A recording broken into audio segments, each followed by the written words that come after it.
TV said the city's done, but they don't know where we're really from. They're saying New York is a ghost town. TV said what? They say we've lost our spot. Huh? Try to say we ain't strong enough. Get out of here. That New York's not New York anymore. Blah, blah, blah. Block party. Quickly throws it up for Toby Compton was popping. New York is lost. There are other cities, but they're not New York. We bounce back and we build up. Yo, come here. Let me tell you something. You can't stop us. We always survive. We out here. We stay lit. Facts. New York forever. New York forever. You got something to say? Tell it to New York.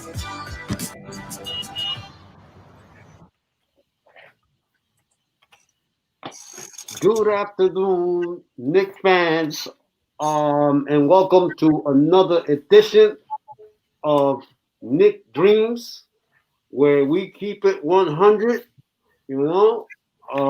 and we're here to talk about our beloved team, who are exceeding expectations, according to Henry, So let's not get ourselves down too much, because just like we said at the beginning of the show, we bounce back, man. This is New York, you know what I'm saying? So take it away, Santana. Welcome, Knicks Nation, to another broadcast of Sky Hoops Knicks Dreams, where we're going to be chopping it up, going to discuss the game, the previous game, the Knicks versus the Nets, the upcoming game tonight between the Cavaliers and potential trade possibilities. So with that all said and done, I want to also pass the rock off to the Dream so that he can introduce himself to the Knicks Nation, and then we're going to chop it up from there on. Hold on. Go ahead, Dream. I think your mic is muted. Sorry about that. Salute, fellas. Good to see everybody healthy. Back from another game and a little bit inspired about what I saw at the end. So, I'm excited to talk about it and chop it up with you guys. And through the legs behind the back to Bill Shadamas. Bill Shadamas on set. Thank you for the pass. We're ready to chop up the game against Jersey and ready to get into tonight's game and some possibilities of movement that could take place.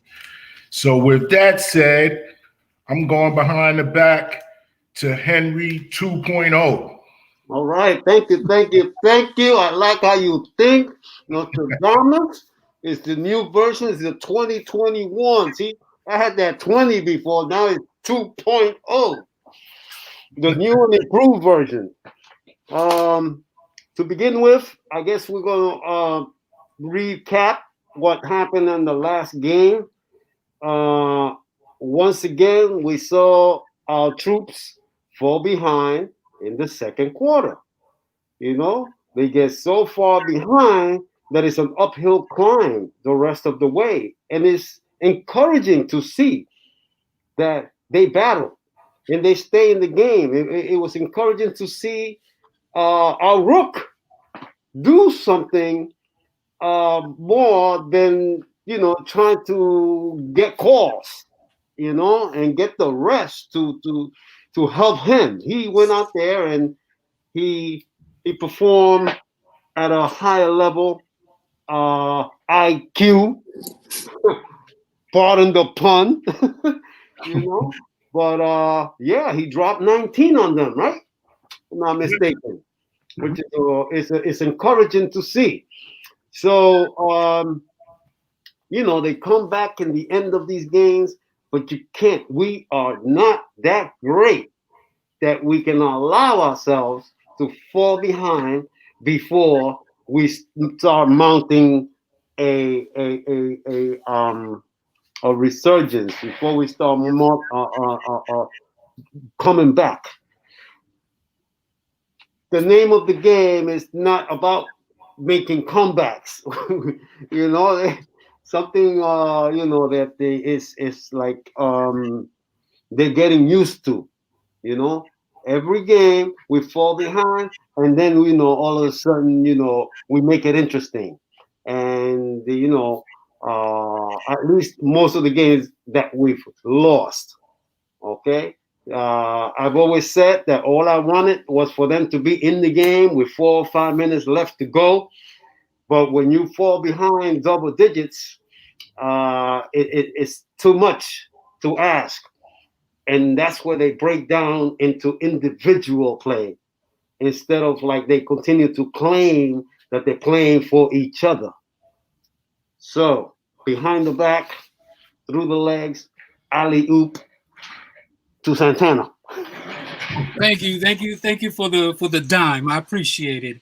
It's a little bittersweet for me, and I'm gonna say it this way. I mean, the sweet part obviously is they're competing. They're not giving up. They're not quitting, because that's important. That's extremely important.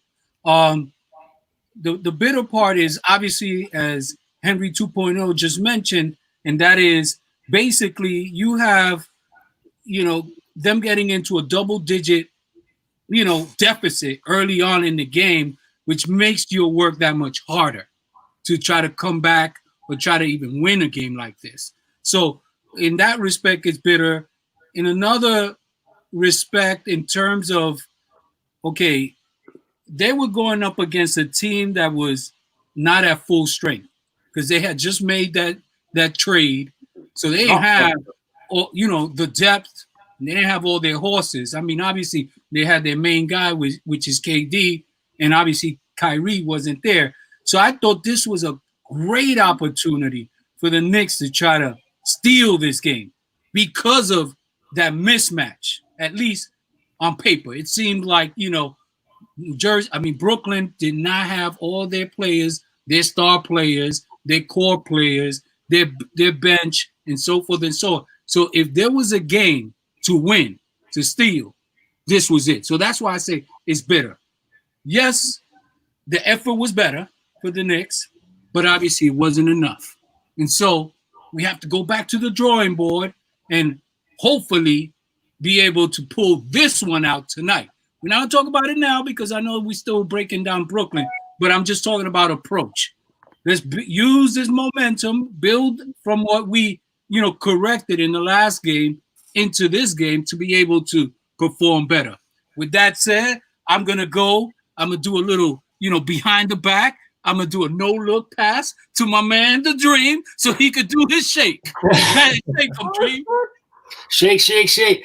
All right. So, I think we all in agreement overall, the team played better. We're going to take out the second quarter because that's the one that killed us. It cost the game. We weren't able to catch that. 35-20. Because we did put up a quarter against them where we scored 30, they scored low 20. So, but the difference wasn't enough to bring us back completely into the game and make it even, right? So, but going into the game, I guess, battle of the boroughs, they did show us some of that New York heart, and that's what we want to see from our team each and every night. The outcome is going to be the outcome, but show us some heart. Show us you want to be there, you want to battle, and give us a reason why we sit down and watch you guys every night. Like you didn't come into the season looking lost. You gave us a little hope, and now we just want to hang on to that. Don't look lost game after game after game. If you fall down a couple games in a row, let's pick it back up. Let's get back in it and play some real Knick basketball. We got back to the defense, a little bit. Even though they were basically half of a team, this shows you just how much of the disparity is between their loaded squad and our full strength squad. We're not them yet. They are. We are where they were a couple of years ago, where they used, they started to restock their draft picks and things like that, and then they were able to bounce back and start adding stars, this past season. So basically we want to get to that point, build our team up enough so that when the stars do come down the road, that they can add to what we have, and they're not here by themselves. So that being said, they lost half their squad, but they still had the other half. They still had their rebounding. They still had enough shooting, and they still had the best player on the planet, standing next to LeBron James. So those things, they were able to still withstand even our run back at them towards the end of the game, and still win it by a couple of points. But I'm happy overall what I saw. And at this point, we didn't continue down the rabbit hole of bad play. I'll say that. We ended that game well. They took their starters out with about 3:30 to go or something like that in the game. It was over. They had us, with their foot on our necks, and we forced them to put their starters back in with a minute. So I like that. I'm okay with that. They were on the bench worried about KD the whole time from about a minute and a half all the way down to the end of the game. It's like, hey, should I come back in to solidify this win? And that was important to me to see that. Our play dictated them needing to make an adjustment at the end of the game when they thought they had it in hand. And with that, Euro stepped down the lane behind the back. Los Damas. Woohoo! Great observation. And what my observation was that we had a good first quarter because it was seemingly KD versus Randall. They were just going back and forth hitting baskets. However, they tried to carry that into the second quarter. And I even made a comment. I'm like, we're not going to win doing this. Mm-hmm. In the second quarter, KD kept it up, but he was sharing it with these other guys. Like Joe Harris came in and Jeff Green came in. These guys hit some buckets too. And meanwhile, we were still, trying to look for Randall, I think a little too much. We should have settled down and gotten into our little motion offense, share the ball, work the ball around, and look for the best possible shot. We didn't do that, and therefore, Sugar Mama, what up? I can't miss this. I would have been fine in the background just listening to you guys spill your knowledge. Sounds wonderful. Look at Henry there. He's ready. Oh my goodness. Henry 2.0. And back to what I was saying, and because we didn't do those things, that was the reason we lost that quarter by 15. And then we had to scratch and claw and make it interesting in the second half, which is what we did. Which is, I'm proud of the fact that we didn't just lay down and just hand them the game. But there were certain things that we could have done a little better, and certain things that I think Coach could have done a little better too. For instance, playing OB1 for 1 minute. I didn't get that. I didn't understand that. So but maybe there's something in that they know that we don't know. Maybe he wasn't feeling it. Maybe he was still feeling a little pain or whatever. But we logged 1 minute of service. So with that little bit being said, I'm coming down. I'm gonna go through the opponent's legs to Henry on the left for the dunk. All right. So this is the breakdown, and this is where we lose the games. Okay, we lose games not because their best players play their best game. It's because we have these outliers. We have these little guys, unknown quantities that just come out of nowhere and become superstars on our court. Now, I don't know about you, but Cavaliers and the other guy and Bruce Brown Jr. had 13 and 15 respectively. Okay? Like Bill Stradamus says, we gave up the second quarter 35-20, but then we outscored them or equaled their output the rest of the game. It was 31-31 in the third quarter, even though it looked like they were scoring more than we were. And then it was 33-24 in the last quarter. I mean, we went on a 14-0, 14-1 run at one point. But you can't keep, coming back. We're not the comeback kids. No, we're not that. We are not that. We got to stay with every team until the last 4 minutes of the game and then let the chips fall where they may. But if you're trying to make up, get out of a 15-point hole, in the second half, because you gave up the second quarter, then the chances are that those games are going to be a big L for us. So just like that, I'm going to flip it, Sugar Mama, alley-oop, Sugar Mama, to see what she's got to say. Well, listen, I'm all about defense. Okay, that's for me. that makes or breaks a great team. Okay, I'm okay. You have a bunch of scorers or whatever, but like the first quarter, you're down and somebody's beating you by 15 points. Why isn't the coach making any adjustments? I mean, it's like if these guys didn't show up to play defense, it's not like the Knicks are an offensive threat. Like, you got to play defense. So in the first quarter, they're beating your ass. Sorry, they're beating you. Then somebody better make the adjustment, and it should be the coach. Yeah. I mean, to me, it really is about the fundamentals, and the coaches got to say, okay, guys, we can't let this game get out of control because we don't have the guns to come back. So we've got to, from the beginning, stay on top of it, stay ahead of it, to compete. Yep. Because we're going to run out of gas because we don't have the capacity to come back and blow somebody out in the fourth quarter or in the second half. So I don't know. I'm not a believer right now.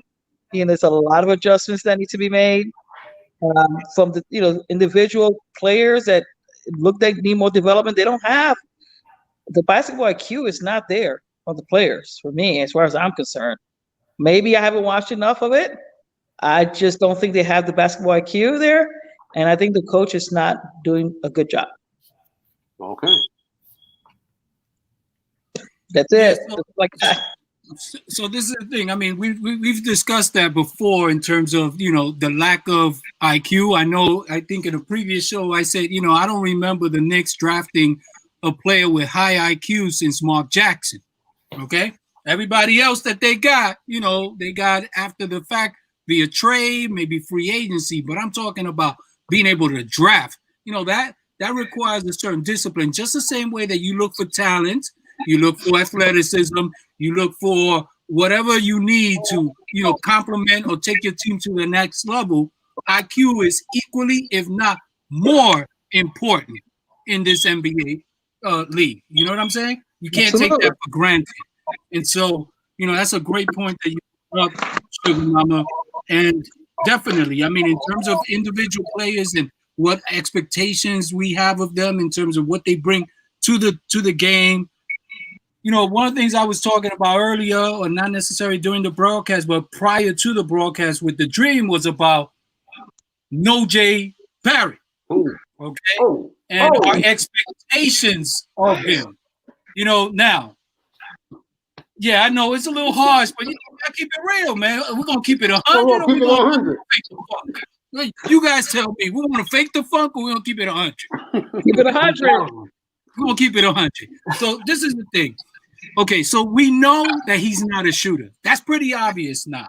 So what do we know that he does well, or at least tries to do well? Well, he can do the bully ball. He can play the bully ball game. He can do that. He's still got to work on his footwork and fundamentals around the low post if you're going to play bully ball.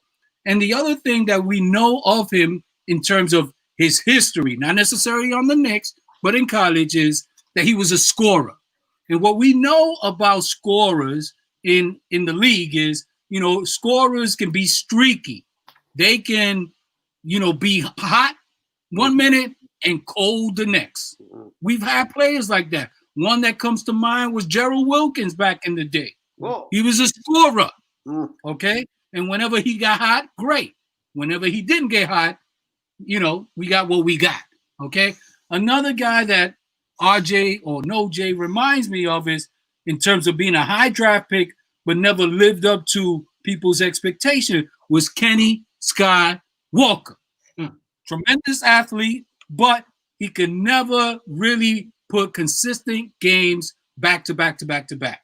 So that being said, if we, let's say, recalibrate our expectations on Mr. Barrett, then maybe, we could be more realistic about our expectations on what he could bring to this team.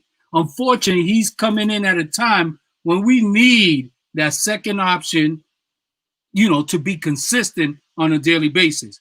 So maybe as a coach, as an organization, we might have to scale it back internally and try to see if we could get somebody else to be taking up that type of mantle of being that second option. Because right now, he is not that kind of player that we need to be able to depend on him or expect him to deliver as a second option. Because as a second option, you got to be able to deliver on a consistent basis. You got to hit more than miss on a daily basis. Dream, ball's on your court. Yeah, I'm gonna give you a pass like Mark Jackson. Set it up, turn it around my back, and flip it off to you. And I'm gonna throw it off the backboard and catch it myself. All right.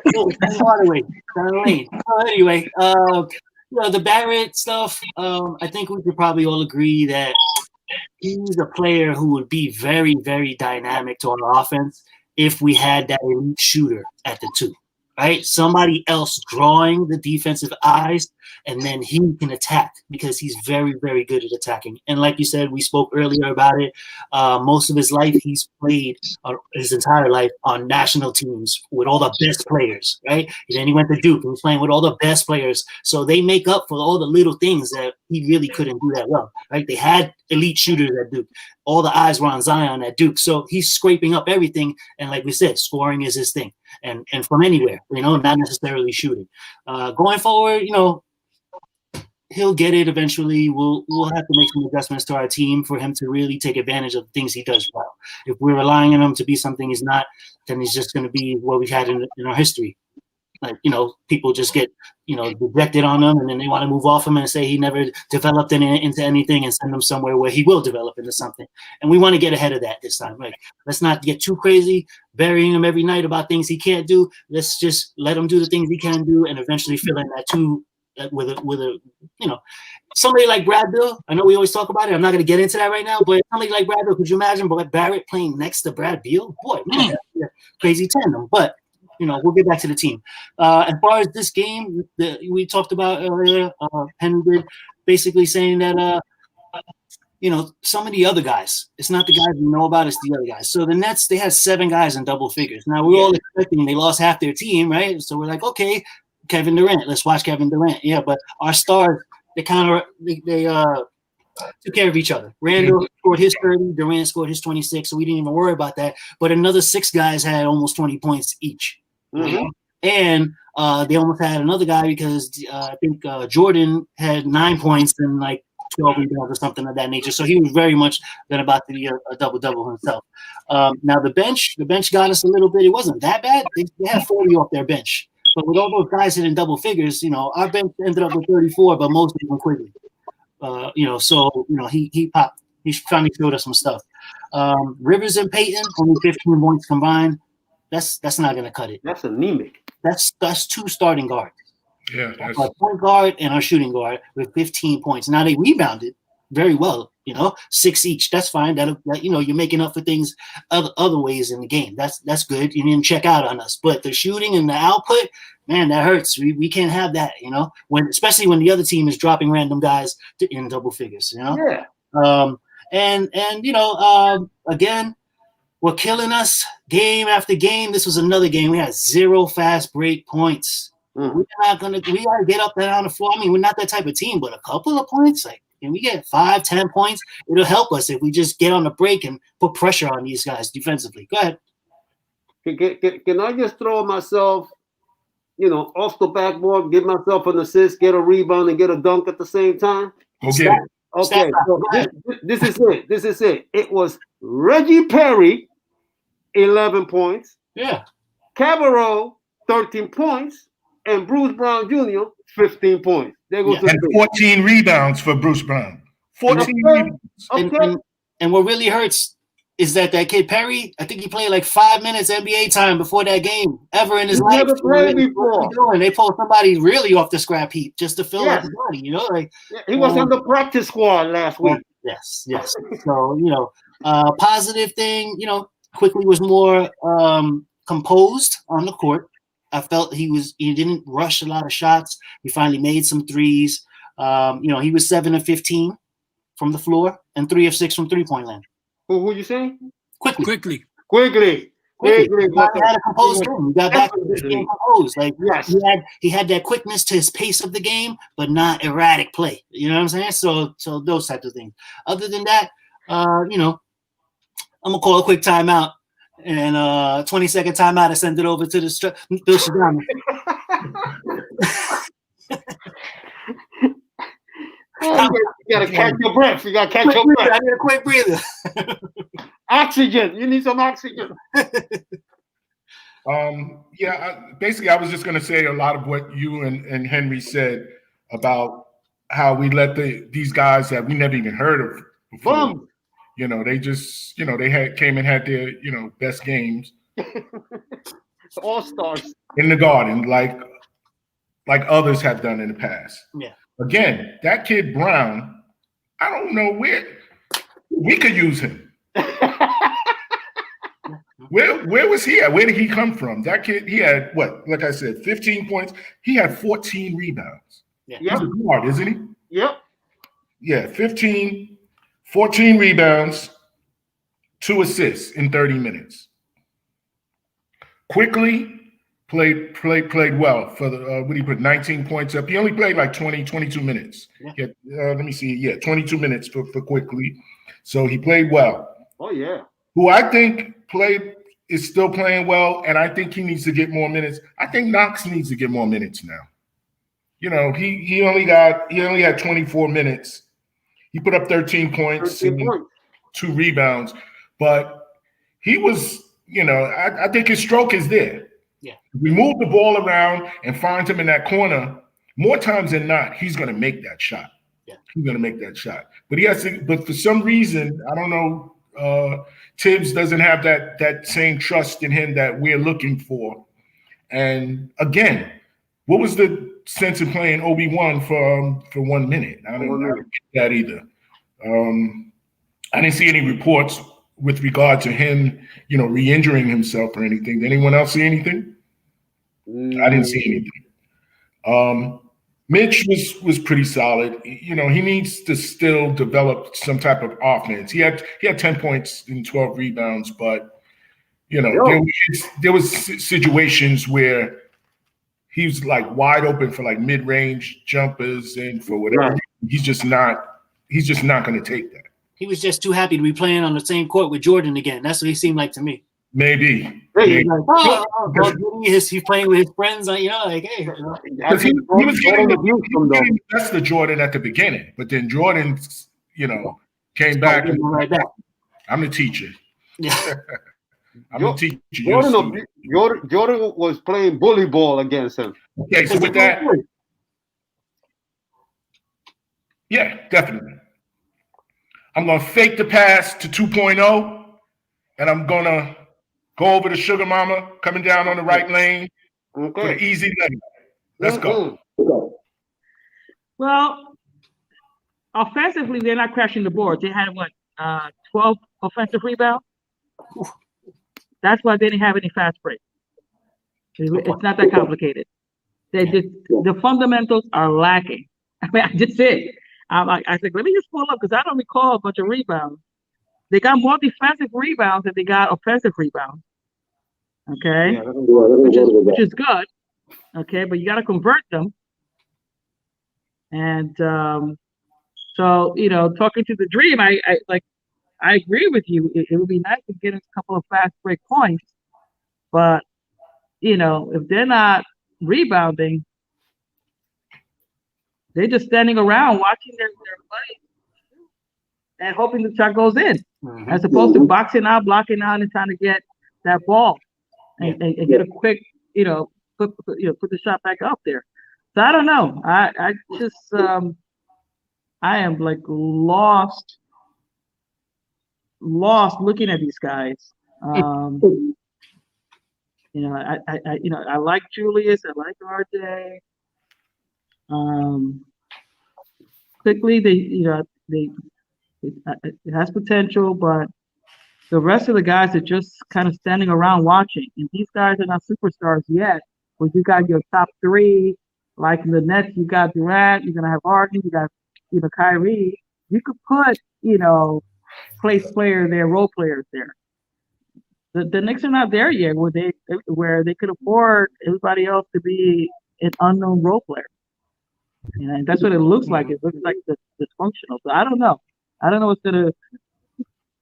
And still time is still early. They're still young, but they need somebody solid there that's going like a general that's going to run the play.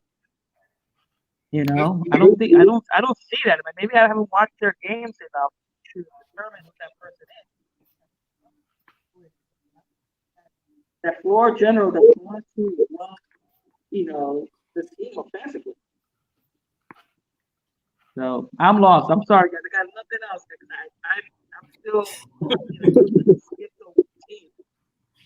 not consistent. Drives me crazy. Yeah. Go ahead and read it out. I just want to end this section by saying yes, Mama, you're absolutely right. Do you have two different devices on? No. Because there's an echo in the background. Yeah, I hear an echo when you're talking to me. Let me see. Now you're better. Now. You're good. Okay. Yeah, I had some stats up, and maybe having that other window open. Anyway, I just want to say that yes, you are absolutely right. It seems like they have no sense of direction when they're coming down the court, but as far as the stats went, they were very even. They were very even up and down. I just looked, and that was what I was looking at on the other side, where the only area that they beat us was at the 3-point. But other than that, they shot about 48%. We shot around 47%. They had 12 out of 17 free throws. We had 10 out of 12. They had something like 46 rebounds. We had 47 rebounds. 22 rebounds each offensive. So, the stats up there, it's just that, like I said before, we let unknown quantities become all-stars at our expense. Other than that, we can just move on to the... Wait. I want to respond. To it. Okay. So let me speak to personnel, because yes, we would like for the Knicks to be able to get some breakaway points. We definitely want that because that's about making easy baskets. So in order to get that, based on the roster that we have, the only way that we can get that is if on the defensive end we can steal the ball and take it on the offense. Right now, because we don't have the thoroughbreds. Hold on. We don't have the thoroughbreds to just initiate our offense that way. Who are the primary playmakers right now?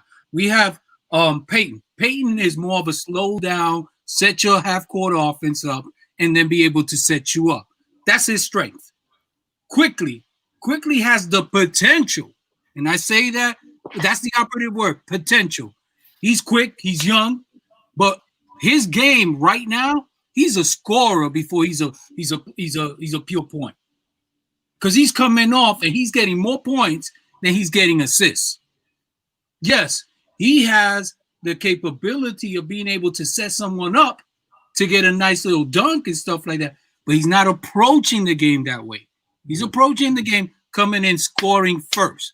And until he changes that a little bit, where he could come in, give that change of pace, try to run and gun, it's not going to happen. Okay? So if they're going to get any breakaway or fast break, it's going to happen only after they play on the defense. They get some steals, they create some turnovers, they get a quick rebound, and then they shoot down the floor, depending on who they have on running that fast break. So that's where we are right now. Hopefully, if they don't develop that within themselves, then they're going to have to get somebody that can bring that dimension to the game. So that's where we are right now. That's where we are right now. It's quickly like a Ginobili. Well, quickly is a point guard. Ginobili could score, but he had the ability to be able to set people up. Now, quickly has that, but his mentality going into the game is scoring. He's a scoring guard. He's not a pure point guard. Yeah. You understand? He has the capability of being a pure point, but his approach is not a pure point. That's what I see. No, I agree. That's what I'm asking. Like, I don't see him as a pure point guard. Okay, because he wants to score first, and he likes that fast-paced game. They bring him off the bench for Peyton. Peyton is the pure, the point guard coming off, starting the game. And again, he's going to be more of a game manager, pace setter, slow pace setter. That's his strength. And then when they bring quickly, the thinking is he's going to speed up the game. Yes, he has the capability of speeding up the game, but he's not necessarily, leading the fast break. He's not leading the fast break. Have you seen that? It hasn't happened yet because he's not approaching it that way. On the half court set, he could take somebody off the dribble, set up a guy, but that's the half court set. That doesn't address the fast break points or issues that Hakeem first raised. And that's where it starts. You get fast break points is based on defense, stealing, all defensive rebounds, and then quick outlet. That's where it happens. And that's not happening here. Yeah. But we're gonna transition now. I'm gonna transition into trade. Okay, let's make a trade. We're gonna call this segment "Let's Make a Trade." This is Peter Vesey style. This is before Hakeem the Dream's probably lifetime following the NBA. But the closest guy in this era that's similar to Peter Vesey is Woj with the Woj bomb. So now we're gonna have let's make a deal with the Dream, and we're gonna give him his own little name, but he's gonna come up with that in terms of instead of Woj bomb, it'll be Nick something. But he's gonna shake it up. Nick, the Dream is gonna shake it up a little bit, and I'm gonna post some stuff that he shared with me, and he's gonna speak to it. So let me set that up for you, Dream, and then we can, we can do a few things here. Yeah, while you do that, I'll talk about quickly, real quick, just a quick point. With him, I think we could start to look at him like if we get a point guard who is going to control the floor and be more influential just on the passing end, then we could start to look at quickly that is developing into a CJ McCollum type next to a Lillard, like another, like more of the shooter type that can play point guard rather than a point guard trying to be a shooter. That's, I think, more what his outlook could be going forward, once he develops a little bit more. But he doesn't look scared to play against anybody. And sometimes I feel like Rivers looks a little scared and Bullock looks lost and, that kind of stuff. Not so much with a guy that's out right now in the walking boot, but, that's more what I see him turning into. It's more like a CJ McCollum type. Going forward, potential trades and targets really what I can research on from time to time just to see how we can make the team better. 3 that I came up this week. The first one I want to talk about is a potential trade with Toronto for Pascal Siakam. What it would cost us is Obi Toppin, Frank Ntilikina, DSJ, and 2 first-round picks. 1 from us and then 1 of those Dallas picks that we have.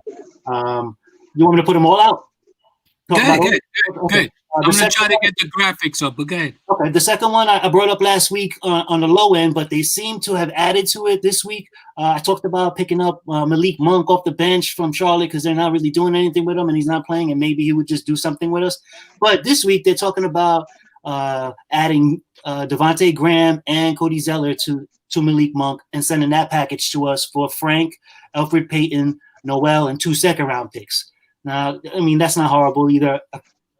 That's doable in order to bring us some players at least and get some more NBA type talent at the point guard position that at least has shown that. Wait. Run that one back real quick, Henry. Who would we have to give up and to get who? Because the Charlotte trade you're talking about? Yeah. All right, so the Charlotte trade is Devontae Graham, Cody Zeller, and Malik Monk. And we'd have to give up Ntilikina, Elfrid Payton, Noel, and 2 second-round picks. Frank, Noel, Payton, and 2 seconds. 2 seconds.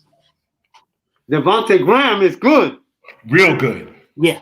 And then you get a body like Zeller on the inside, and you get a bench shooter So that's not a bad trade for 2 second-round picks and and some players that eventually we're gonna move off of anyway. The third one that I kind of like the most, to be perfectly honest, is a trade with Orlando.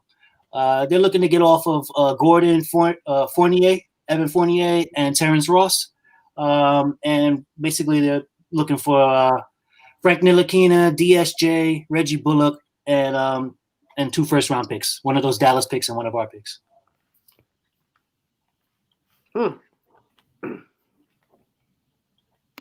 So I mean, I'll leave that out there for you guys just to comment on, see what you think about. My personal favorite.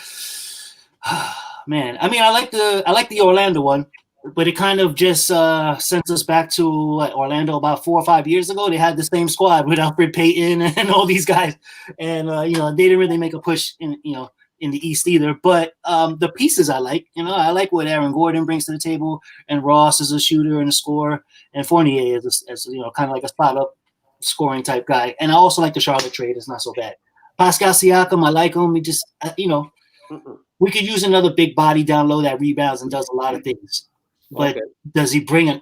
I don't think one player is going to do it for us. So I think the other trades that bring 2 and 3 players is something that might benefit us a little bit better going forward in the long run, for this year. Well, the one that leaves the best taste in my mouth is that Devontae Graham and Cody Zeller and Malik Monk, you said, right? Yep. Malik Monk is like going backwards since his first year. Yeah. Who knows? Maybe a change of scenery. Yeah. Cody Zeller is a big man. He can, 10, 20 rebounds better than Nolas Noel. 10 rebounds, 10 points. Who knows? He takes a 3-pointer. He's a 3-point. He could be a stretch 4. Okay, or a big, a 5 that stretches the floor out, that allows for Barrett to start slashing down. And Devontae Graham is going to light it up in New York. He comes here. Take it away, Sugar Mama. You know what? I'm gonna be players to contribute to it, but I'm gonna look it up. Go ahead. I don't like giving up first round at all, especially when your team is weak. So I'm not for any first round pick. Anything that requires us giving up a first round pick. Other than that, I don't know enough about the other players and stuff to comment. Okay, pass the rock.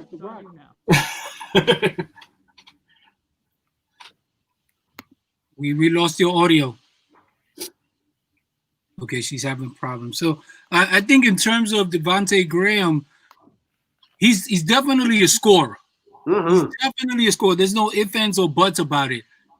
He could definitely shoot from the perimeter. So he would be more consistent than Barrett for sure. On this team, where would his value be most useful? I mean, if we start him, he would be a starting 2. How tall is he though? I'm not sure. What's his height? Does anybody know? It's around 6 feet. Nothing. 6 feet. Okay, so he's lucky. We're giving up size on the defensive end because he's not a point guard. That he's not. He starts at point for Charlotte, though. Yeah, he plays point. They start him and they bring LaMelo off the bench. Yeah, because they bring in LaMelo slow. But he's a scorer. That's who he is. He's a scorer. They have Rozier coming in, running the point and scoring. He used to run Kansas, folks. Remember, he ran the offense for Kansas. Who, Graham? Yeah. Yeah, but Henry, okay. You got to talk about how it translates in the NBA. What you do in college is one thing. What you do in the NBA is another thing. R.J. Barrett is an example. Okay? No Jay Simpson. Exactly. Exactly. You know what I mean? So, yeah, what he did in college, okay, great, fine and dandy. It worked there. Not necessarily in the NBA. You know what I mean? So when I look at his game, Does he have the potential? Yeah, he has the potential.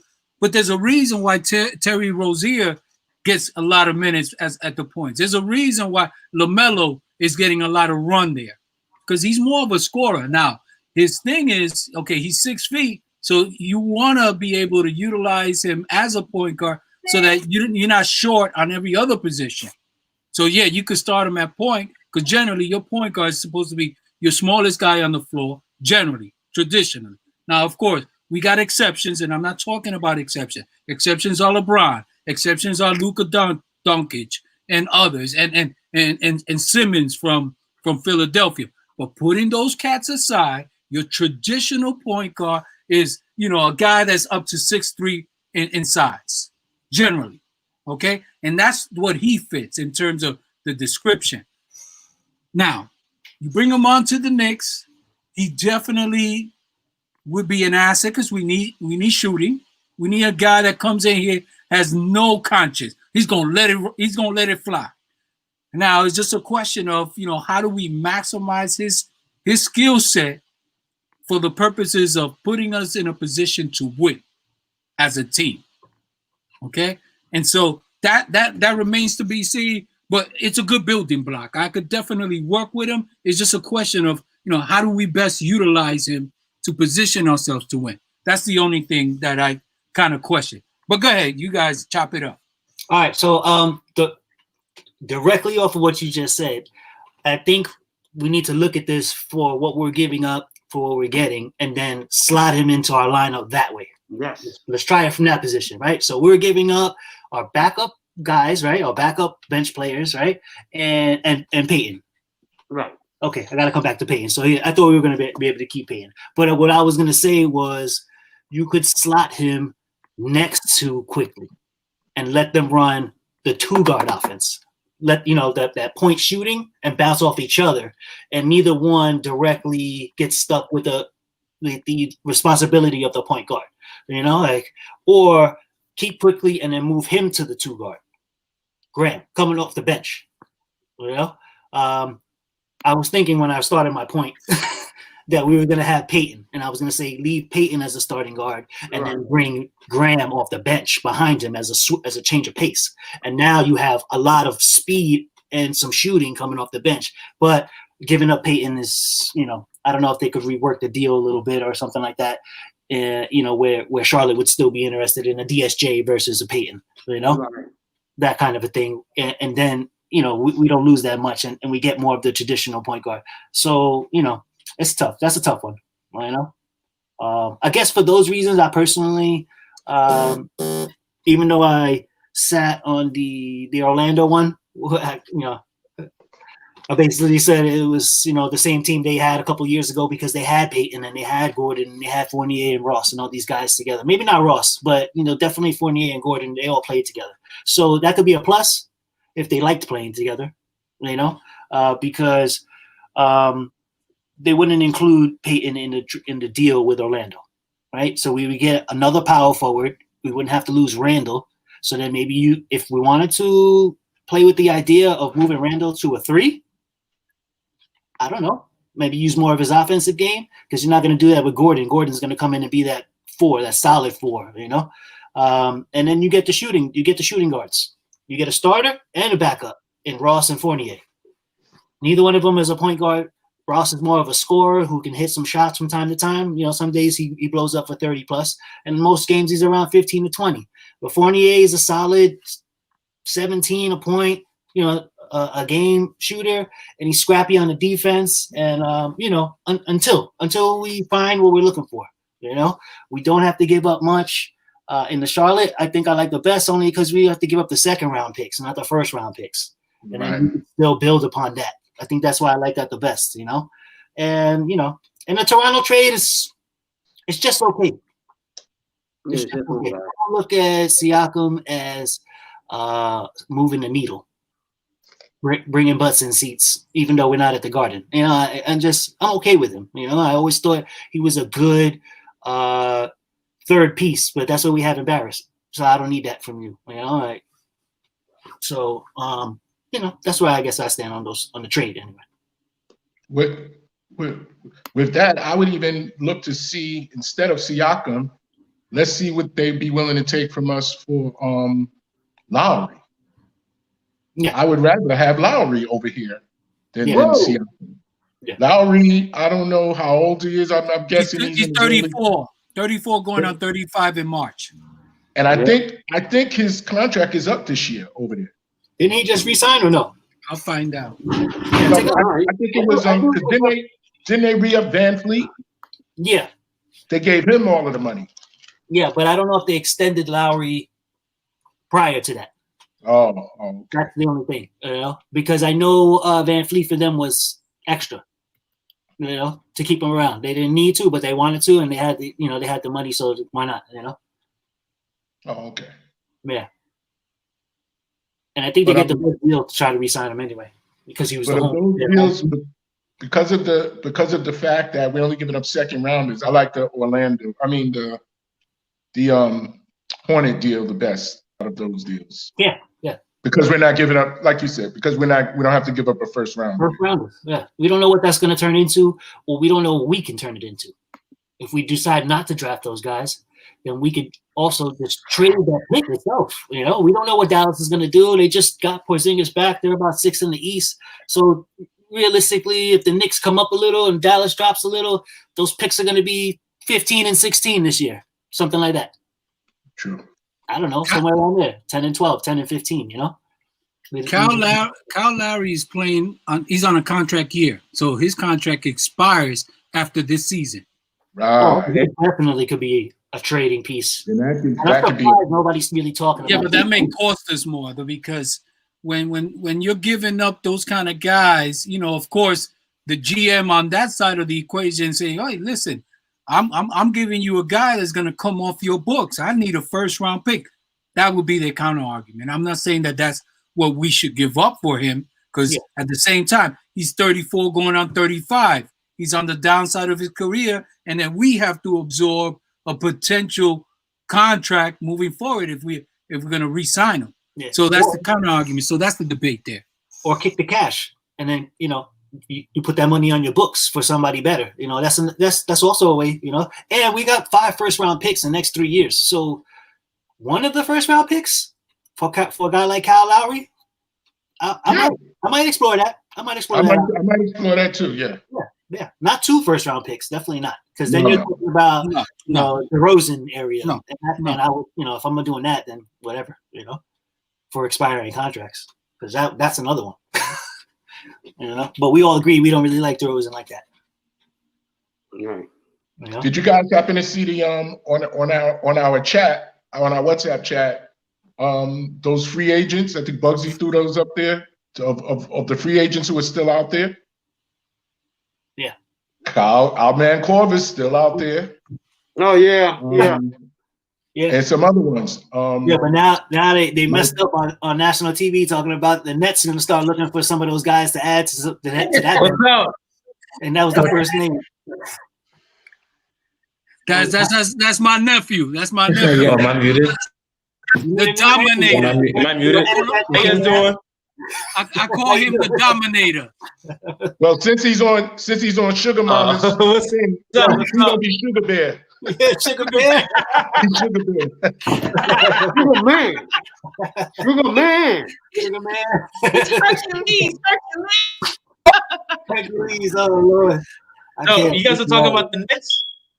Yeah. You guys talking about the Knicks? Yeah. That's what I just think that I think free agency is not really the thing. It's drafting better. It's simply just drafting better. We just draft I think Frank. It was a miss. I'm still not sold on Obi. I like what RJ's been doing, but if we don't draft and surround get good quality pieces, free agents aren't going to want to come here. I don't think DeMar DeRozan's going to want to come, and I think he's going to go to LA if he wants. He has the pick where he wants. So that's my opinion on that. Okay. Henry, go ahead. Give us your take on things, man. I picked up some information that we could pick up JJ Redick. Now that's a shooter. Yeah, he's a shooter. Unconscious. He is a shooter. Now I don't have all the details, but that's a possibility for someone that he's not out there. He's with the Pelicans right now. So he's expendable. I don't know how available he is, but yeah, as far as all of those the Bugsy sent out, I definitely don't want J.R. Smith back in here. No. I don't want Stevenson in here. He's a head case. He came out of one of the Brooklyn schools, right? The other guy is who? What's his name? Damn, my man is we had him at one time, but Mike Beasley, Crawford, man, he's beyond, time to retire. and Corbett, bring them both in as player coaches, like Santana said.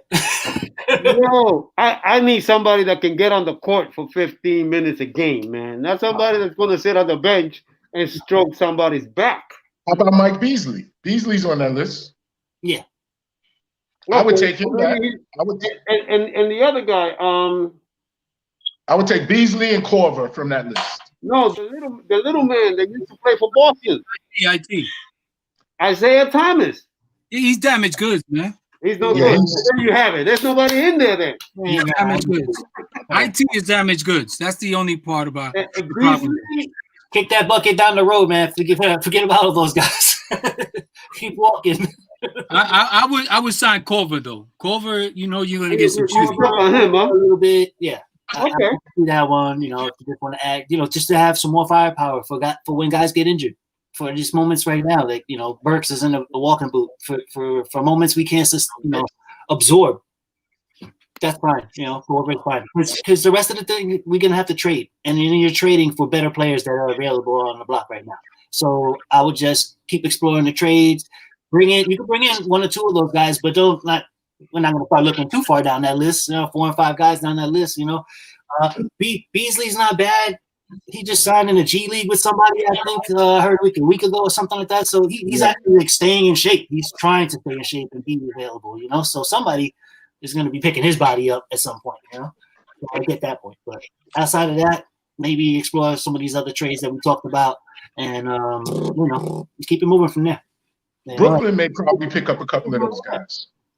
I can see Brooklyn picking up a couple of those guys. Brooklyn's going to explore some of them, but they're headed for a championship, so they can bury those guys in their bench and give them 2 minutes a game, and they can be effective from that.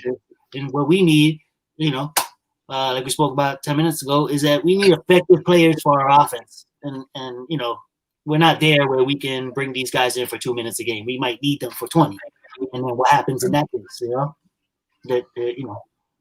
So we're gonna transition from this segment because the clock is ticking. I know I'm on the clock and Bill is on the clock as well, and I'm sure Dream too.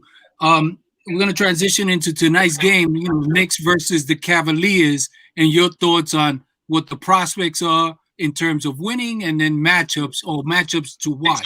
So let's start off with the youngster, the youngest of the group, the youngin. Okay, youngin. Youngin, go ahead, Youngin. he doesn't know I'm talking about it. Right? Great. That's a good place to be in life. I'm talking about Dominic. Go ahead, Dom. Wait, you're breaking up, Dom. Wait, what did you say? The matchup, tonight's matchup, the Knicks play the Cavaliers. Who what are your thoughts? Play? The Cavaliers. Cleveland Cavaliers. Oh, okay. I think we will win the game. I think Darius Garland is a mismatch for a lot of people. For our guards specifically, but I think Julius Randle take control over the game. I liked what I saw in preseason. Correct me if I'm wrong, but I think we beat them in regular season too this year. I like Okoro for the Cavs. I think he's really good. But I think Julius Randle, and I don't know why Austin Rivers doesn't start, because I think he's the second best player on the team or the third best. But I think we win tonight. I like the Rivers guarding Julius Randle. I think it's a mismatch. Okay. We're going to That's go my to the second youngest on this panel, and that's going to be Dream. All right. So for tonight's game, I also agree. We're 3-0, including the preseason against this team. So we have a proven formula on how to beat this team. So we need to stick with that. Rebound, get out on a break, run them off the line. Don't let them shoot up all those threes. And, we stick with what we've been doing. We'll be fine. They may have their new additions tonight. I'm not sure if those new guys are going to be in there, so they may change up their lineup a little bit, having Allen and now I think Prince also, right? So Yeah. we got to look out for some of those guys, which is fine because I think also we had some guys out too, like Toppin and maybe Noel or something of that nature. In the 3 games that we played against them, we held them under 95, 93, 83, and 86. So we've played really good defense against them. And if we keep that up this game, we should be okay. An efficient Barrett to go along with Randall. Another efficient game from Barrett. That's fine. 20 points, 7 to 15, something of that nature. Get your rebounds, keep it moving. We should be okay. And as far as the matchups, like I said, Drummond and Allen against Noel, Randall, and Robinson. That's going to be a big one inside. We need those rebounds, Now they have, solidified their big guys down low and stay out of foul trouble. Youngin touched up on it. The guard matchup, Sexton and Garland, we're going to give Peyton and Rivers hell tonight. So we need more output from those two guys, not another 15 points. That's not going to do it against these guys. And ultimately, we bounce back tonight, 107-96. 107-96. Okay. So I'm going to go on this one. So in terms of the matchups, the one guy that I think is going to be critical and is going to keep our guys' hands full is Drummond, because he's the most physical guy in the low post. He's playing on a contract year. He's got a lot to prove. He wants to win. You know what I'm saying? So now that he has Jared Allen, assuming that Jared plays, it's going to free up Drummond to do a little bit more of that bully ball type of game. So that means that our guys, whether it's Noel and or Mitch, again, if I'm coaching them, I'm charting box out. Forget about the rebound. I want to see how many box outs you get on Drummond. Got to put a body on him. Keep him away from the basket. And then, of course, Julius is going to have to match up against Allen if Allen is playing, because he also attacks the basket. So we got to control the boards. We got to control the boards so we can control the game. Because right now they got 2 guys, meaning Allen and Drummond, who are going to both attack the basket, get rebounds, try to get the quick putback, or stop us from scoring. So I think that's the key matchups to really look at and will determine how we do in this game. If we go based on how we played them last time, we have a good chance of winning. But we have to do that little extra, which is get these guys off the boards, because otherwise they control the boards, they're going to win. I expect this to be a Knicks bounce back game. This is a very winnable game, provided they do what they're supposed to do, as they did in the previous games against them. So that being said, I will say the Knicks 105, Cleveland 95. Okay, another 10-point win. Bill Stradamus, I throw it to you, and then Henry will finish off and then close us out. All right. Now, I like a lot of what you said. However, remember, okay, with this blockbuster deal, Cleveland's defense got better, if nothing else. With Prince and the Fro, those are better defenders. So I'm not going to expect a high-scoring game. However, we also have an extra, like you mentioned, Mitch and Noel, but we got Taj might have to get some burn, and Obi-Wan might have to get in there as well to kind of balance things out.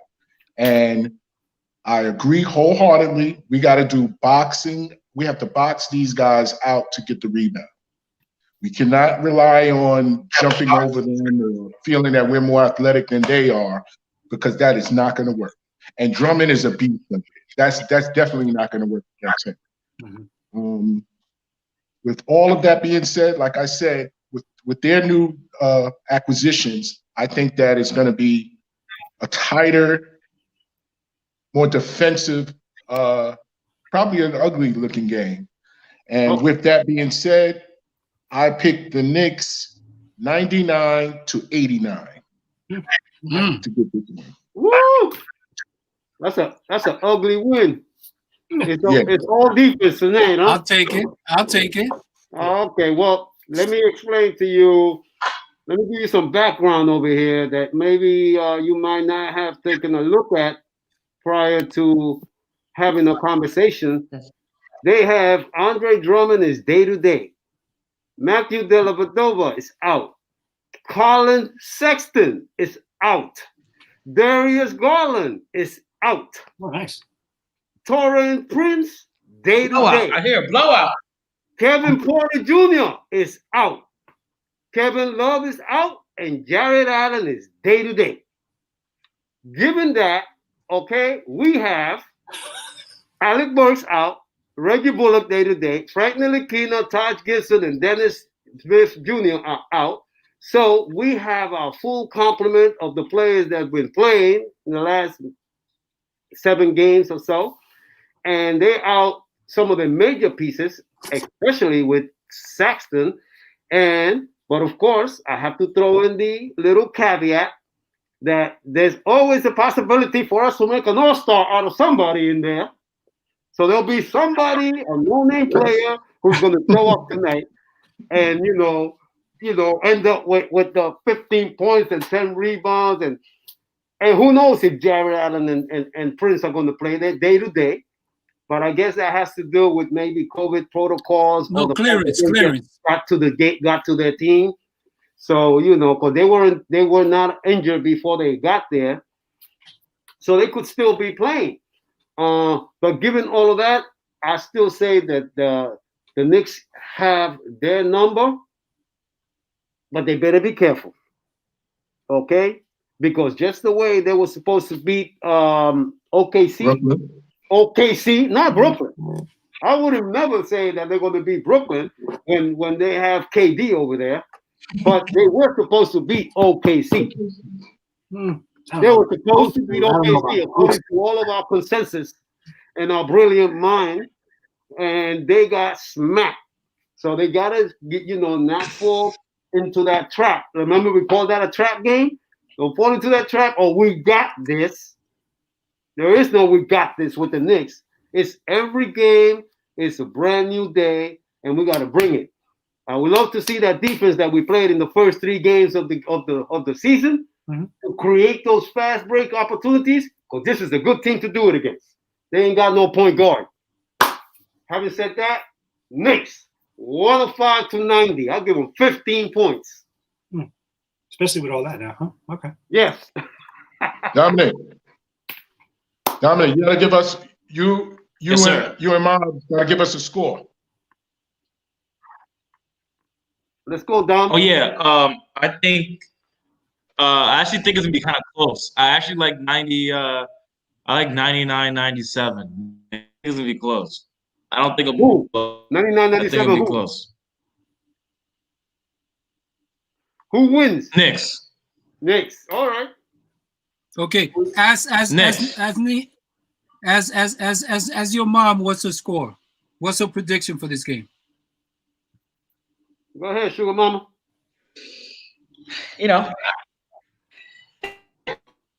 Go. You're breaking up. I like all the stuff that Henry's saying.